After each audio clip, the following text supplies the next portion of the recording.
Living together, hidup bersama tanpa ikatan pernikahan di kalangan Gen Z, menjadi fenomena yang semakin marak, terutama karena pengaruh budaya asing, konten media sosial, hingga perubahan nilai moral.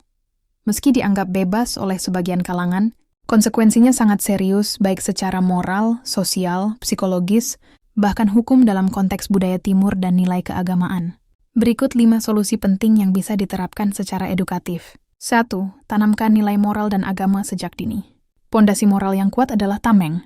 Utama orang tua harus membekali anak-anak dengan nilai agama, etika, norma kesopanan sejak kecil. Jelaskan secara terbuka tentang batasan pergaulan, konsekuensi hubungan bebas, dan pentingnya menjaga kehormatan diri anak yang punya pegangan hidup.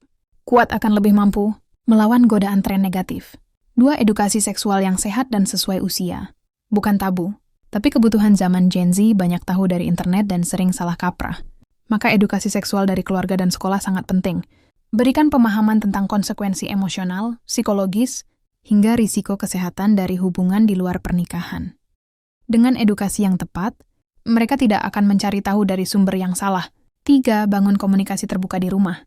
Keluarga yang hangat, mencegah anak mencari pelarian. Orang tua harus menjadi tempat aman bagi anak, bukan hanya sebagai hakim. Dengarkan cerita mereka tanpa langsung menghakimi. Jika anak sudah merasa dekat, mereka akan lebih terbuka dalam membicarakan relasi atau tekanan sosial anak yang merasa dimengerti lebih kecil kemungkinannya. Melawan nilai yang diajarkan. 4. Perkuat literasi media sosial. Media digital adalah guru kedua anak zaman ini. Ajari Gen Z untuk kritis terhadap konten romantisasi, living together yang sering diangkat, selebgram atau tokoh luar negeri. Tanamkan prinsip. Tidak semua yang viral itu benar, dan tidak semua yang bebas itu baik. Kritis terhadap media, kuat dalam menyaring nilai hidup. 5. Ciptakan lingkungan pertemanan yang sehat dan terarah. Teman punya pengaruh besar dalam pilihan hidup.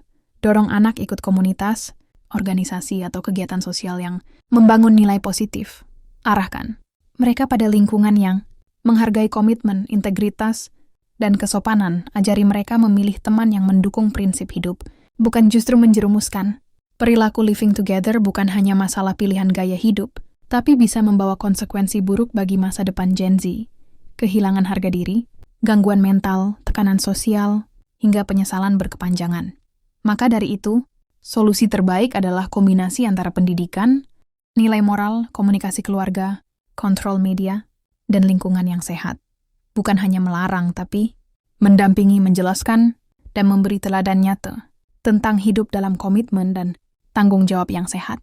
Jika Gen Z dipahami dan dibimbing dengan benar, mereka akan mampu memilih jalan yang bijak di tengah arus dunia yang bebas.